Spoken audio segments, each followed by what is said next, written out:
Friday.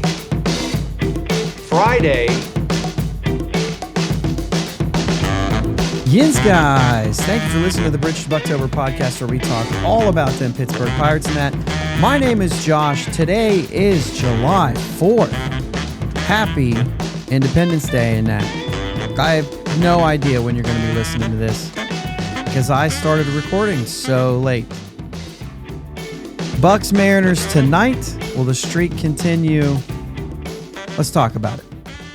So, I have spent the last couple days taking everything off of my desk and cutting a new desktop and putting it together and moving desks and all this other stuff. So I did not get it all done last night. So here I am. Finally got it set up. Finally got the camera, the microphone, the lights. I'm still missing some components to my desk, but that's okay for right now. I have it set up to a point where I can do this. So here I am. It is, I don't have a clock. My Google clock's not even there yet. It's okay. So it's almost 1.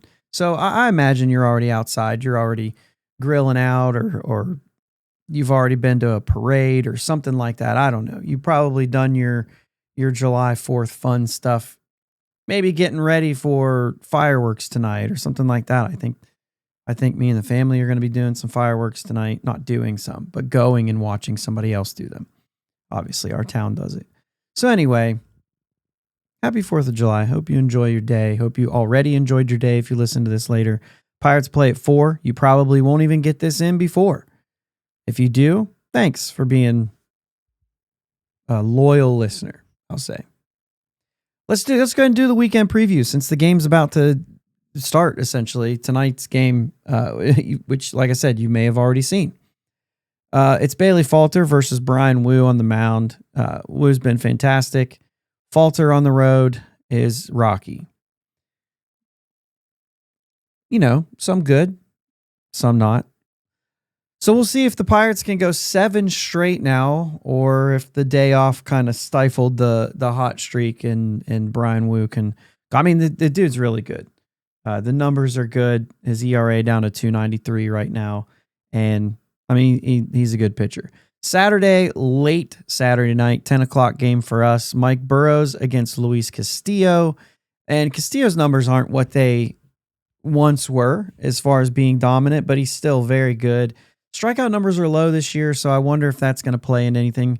But obviously the Pirates strike out a lot, so it's hard to tell. Again, Mike Burrows is coming off of a good start that he had on short rest, really. So he didn't go real long, but it was, effective start. He should be ready to go 70, 80 pitches now. And I hope we'll see what he put together. His first 3 starts of June combined 15 innings, 3 runs, 20 strikeouts. So if Mike Burrows can put together a start like that, going into Seattle here for his first start in July, then I think we're in pretty good shape. For the final game of the series, Sunday, it's Paul Skeens versus George Kirby. Really good matchup here. Kirby's missed some time. He only has 8 starts, so the 4.85 ERA is a little misleading. He's given up at least a run in every start, though. The thing is, his last 2 starts were the first 2 starts where he only gave up 1 run. In both of those, he went 6 innings. And so his ERA went from a 6.16 all the way down to that 4.85 just in his last 2 outings. Those outings were against Minnesota and Kansas City, who are kind of offenses at the bottom of the league. So is ours. However, we're playing hot. So maybe if the Pirates offense is still hot, they can put up some crooked numbers and give Skeens some cushion. But knowing this and knowing that he's been good his last 2 outings, and we have talked about this a lot, when pitchers pitch, when Skeens is pitching also, they bring their A game. They rise to the occasion. We're probably going to see more of that. So Sunday should be a really good matchup. I wanted to take, Pirates had the day off. I wanted to take a little bit of time on today's show to talk about maybe a couple guys that we'll talk about more as the weekend wraps up when Jake and I are on here Sunday. Nick Yorke right now is kind of a little bit hot. He came out of spring training struggling, 212 average in April. His on base percentage was 325. So it was kind of like, well, for 212, 325 is a nice on base percentage. Let's see how this goes. Maybe it's a little bit of a change of approach, seeing more pitches, something like that, and just kind of learning how to do that. Well, in May, he hit 322 with a 366 on base and hit a home run on back-to-back games on the first 2 games of the year. And then that kind of set the tone for the rest of the month. In June, only 1 homer, but he batted 279 with an on base of 347. So a lot more singles. However, he drove in 14 runs, so which was actually more than what he did in May. So still opportunistic, like he's been doing well. And as the calendars turn to July, driving in a pair of runs on his last 2 games of June, and then he started off July by hitting a home run in the first 2 games, 6 RBIs. So on the season now, he's got a 350 on base and a 752 OPS. He's in the 270s somewhere as far as average. I think 276, 278, something like that. But either way, 350 on base. I mean, this is a guy to watch right now. So let's clarify. He's played 40 games at second base. He's played 13 games in right field, which puts him up to 15 career games in right field in his minor league career. 35 in left field. So a very small sample. His career, 35 in left field. He's played 40 at second. He's played 367 games at second base. The guy is a second baseman. If he finds his way back to the Pirates this season, imagine he will likely play second base, not outfield. So when we're thinking of guys to call up, and I'm talking about him being hot, like outfield is probably not an option. If you're looking for an outfielder, look somewhere else, and particularly someone with a little more pop. He's hitting well, but he's someone to watch, because as the deadline approaches, we don't know who's gone. We don't know who's coming. There's questions there, and who will be able to step up and help out with this team. And I think that he's probably a good candidate for that.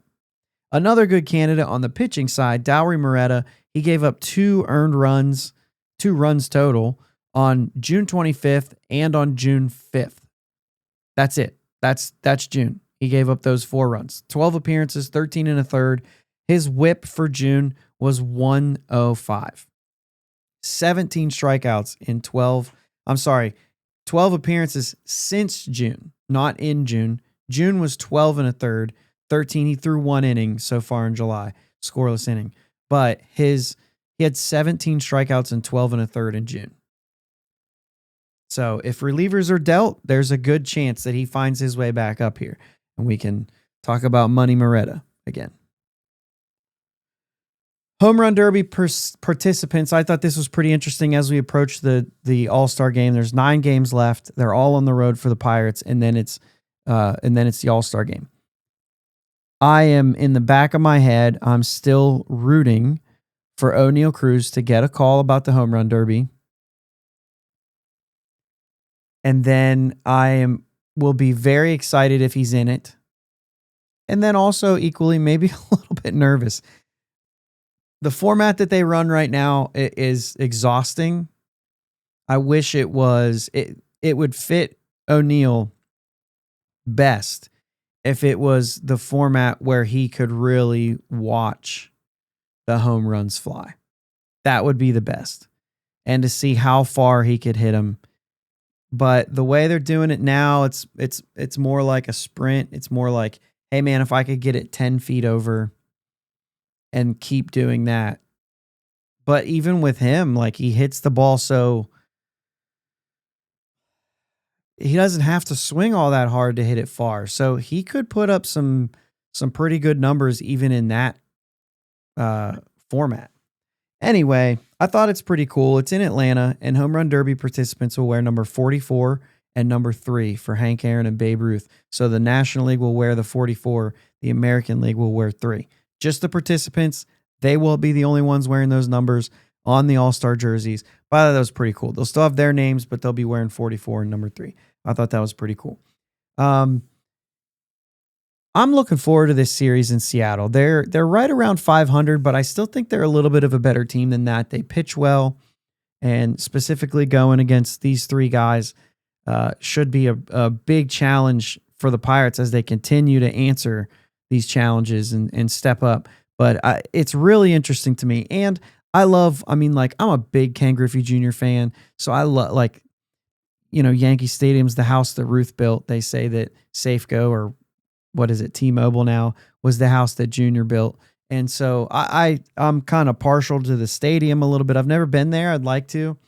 But yeah, I'm excited just to watch the games. Because of Ken Griffey Jr., I've kind of always liked the Mariners a little bit.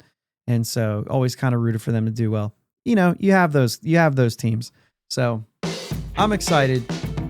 Let's get another series win on the road. That'd be fantastic. That's all we have for today. Happy 4th. Hope you have a great day. Let's get out of here. Thanks for listening to the Bridge to Buctober podcast. Subscribing to your platform of choice is the best way to be notified for new episodes. And now, new episodes every weekday. Remember, live shows with my dad and Uncle Jake are Sundays at 9 p.m. Subscribe to the YouTube channel and join them in the live chat every Sunday. Follow them on Twitter, Facebook, and Instagram at Bridge2 Buctober. Clear the deck, cannonball coming, and let's go Bucs.